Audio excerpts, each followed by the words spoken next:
तो देखो भाई क्वेश्चन नंबर 6 क्या कहता है, यह एक मैट्रिक्स दिया हुआ है तो ए का ट्रांसपोज आपका ए आई दिया हुआ है, तो आपको एक्स और वाई एंड जेड का मान निकालना है। ठीक है, तो इस क्वेश्चन को कैसे करें, देखो यहाँ पर इस कंडीशन को लेकर चलेंगे आगे, यहां से हमको मिलेगा कुछ।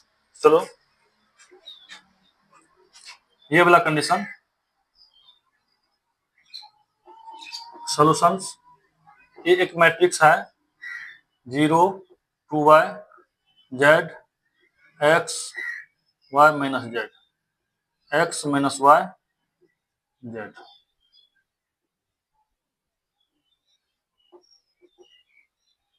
अब यहां से ए का ट्रांसपोज और ए आइडेंटिटी मैट्रिक्स है।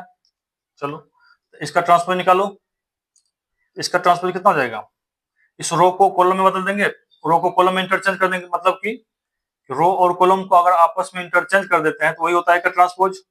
ये कितना हो जाएगा, ये रो में जो कॉलम में लिख लो 0 2y z, ये हो जाएगा X Y minus Z, X minus Y Z into A, ये 0 2y z X Y minus Z, X Y minus Z हो गया, ये हो गया एक्स माइनस वाई और जेड इक्वल टू 1 0 0। इधर आइडेंटिटी मैट्रिक्स 3x3 का लेना है, इधर अगर 3x3 का मैट्रिक्स है, अगर इधर 3x3 का मैट्रिक्स लेना है, अगर है दिया हुआ तो आप जो बराबर में आइडेंटिटी मैट्रिक्स है वो भी आप 3x3 का लेंगे। चलो 1 0 0 0 1 0 0 0 1। चलो अब इन्हें मल्टीप्लाई करना है, तो पहला रो पहला कॉलम 0 इंटू 0 0 हो गया, x into x x square, ये कितना गया 0 plus x square plus x square. अब पहला रो और पहला कॉलम के साथ हो गया पहला रो दूसरा कॉलम, तो 0 इंटू 2 है 0 plus x Y minus x y हो जाएगी यहां पर। अब पहला रो दूसरा कॉलम हो गया पहला रो तीसरा कॉलम, तो 0 यानी minus x z x z plus x Z.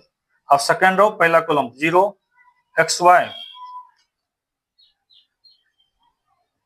Second row पहला कॉलम 0 हो गया x Y minus x y, second row second column 4y square plus y square plus y square, second row third column तो 2y into z, ये हो गया 2y z minus Y Z,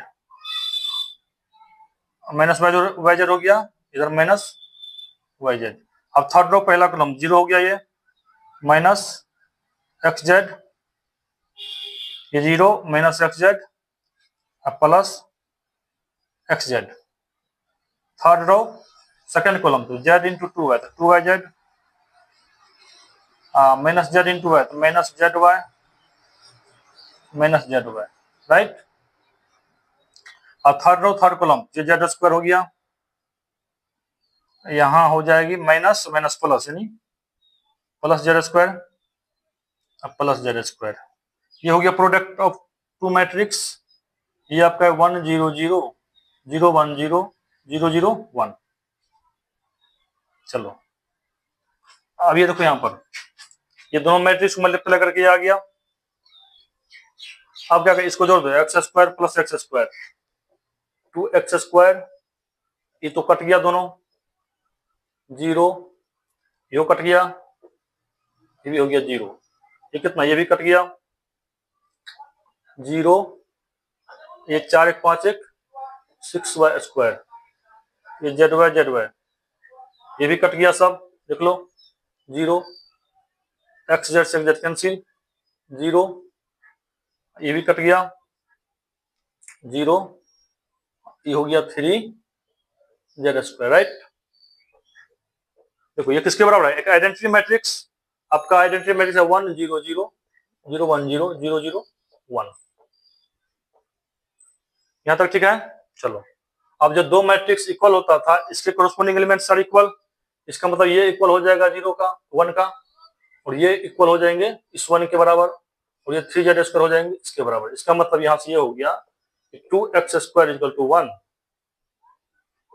यहाँ से x² equal to 1/2, यहाँ से x का value आ गया प्लस माइनस 1/2। देखो x का मान आ गया, तो यहाँ से आपको y का मान आ जाएगा, तो 6y² 1, y² टू 1/6, y का मान आ गया प्लस माइनस √6। ये आपका y का मान हो गया। अब देखो यहाँ 3z² इक्वल टू 1, z² 1/3, तो z का मान आ गया प्लस माइनस 1/√3। चलो इस तरह से x y z का मान आ गया और यही निकलना था। तो लिखो इसको,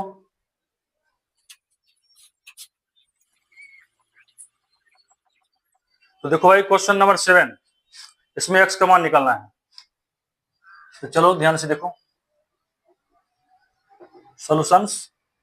ये दिया हुआ है 1 2 1, ये एक मैट्रिक्स है, इसमें ये एक मैट्रिक्स गुना है कि 1 2 0 2 0 1 1 0 2 0 2 x, और ये जीरो मैट्रिक्स के बराबर है। ध्यान देखो, अब गुना किस में कर सकते हैं, ध्यान दो, इसका ऑर्डर कितना है, इसका ऑर्डर है 1/3, इनका ऑर्डर है 3/3, इनका ऑर्डर 3/1। देखो मैट्रिक्स का अगर मल्टीप्लाई करते थे, अगर इसको इसके साथ अगर मल्टीप्लाई करना है तो इस सेकंड पहले मैट्रिक्स का कॉलम इनके रो के बराबर होना चाहिए। देखो यहाँ पर ये चीज जो है, इनका कॉलम है 3, इनका रो है 3, तो इसका मतलब, और ये दोनों में गुना संभव है। अच्छा है आप इससे अगर गुना करते हैं दोनों में, देखो इसका मैट्रिक्स का कॉलम कितना है 3, इसका रो कितना है 3, तो ये दोनों में गुना, ये दोनों में भी गुना हो सकता है, क्योंकि जब भी मैट्रिक्स का मल्टीप्लाई करते हैं हम लोग, तो पहले मैट्रिक्स का कॉलम सेकंड मैट्रिक्स के रो के बराबर होना चाहिए। यहाँ देखो इसका कॉलम इसके रो के बराबर है, तो रिजल्ट जो आएगा आपका, मतलब मान लीजिए ये दोनों का मल्टीप्लाई करते हैं, तो इनसे जो आपका रिजल्ट बनेगा, ये दोनों से गुना करके जो आएगा, कितने ऑर्डर का मैट्रिक्स बनेगा, तो 3 से 3 खत्म हो गया, 1/3 का मैट्रिक्स बनेगा अगर ये दोनों का गुना करते हैं तब। अगर आप ये दोनों को मल्टीप्लाई करते हैं, ये दोनों मैट्रिक्स को, देखो यहाँ पर अगर ये मैट्रिक्स का कॉलम इसके रो के बराबर है, तो ये दोनों खत्म हो गया, तो 3/1 का मैट्रिक्स बनेगा यहाँ से, राइट।